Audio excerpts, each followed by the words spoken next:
Sisters, brothers, praise lord.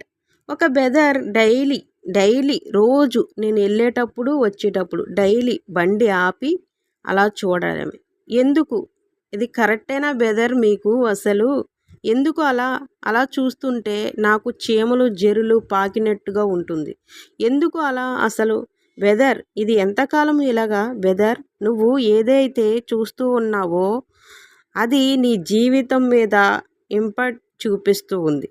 నీ దేహానికి దీపం నీ కన్ను అయి ఉంటుంది గనుక, నీ దేహానికి నీ దీపం నీ కన్ను అయి ఉంటుంది గనుక నీ కంటిని కాచుకో అని బైబిల్ చెబుతూ ఉంది.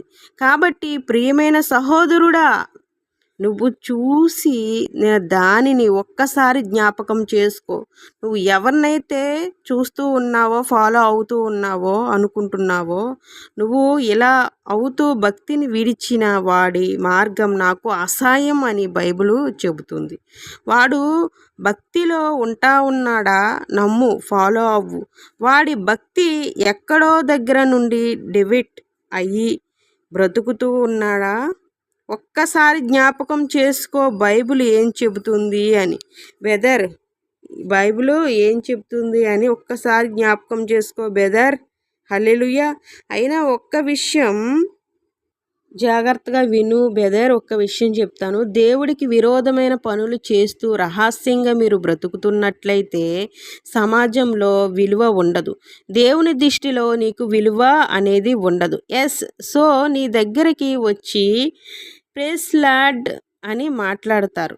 కానీ వారి మనసులో ఏముంటుందంటే, ఇతను మందిరానికి వస్తున్న వాడులా ఉన్నాడు. మందిరానికి వస్తున్న వాళ్ళ బ్రతుకుని మార్చుకోలేదు, ఇతను బ్రతుకుని మార్చుకోలేదు అని ఒక చెత్త ఒపీనియన్, ఒక వేషధారుడు వారి మైండ్లో ఉంటావు నువ్వు.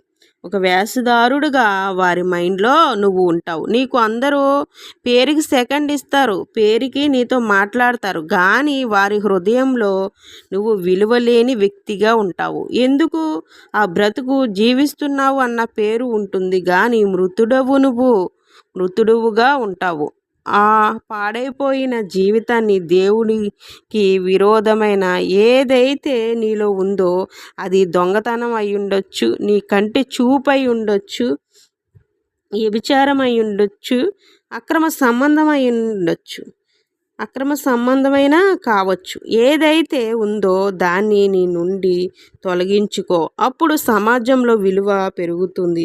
దేవుని కృపని నువ్వు పొందుకుంటావు. దేవుని యొక్క రక్షణ నీకు కలుగుతుంది. బ్రదర్, హల్లెలూయా.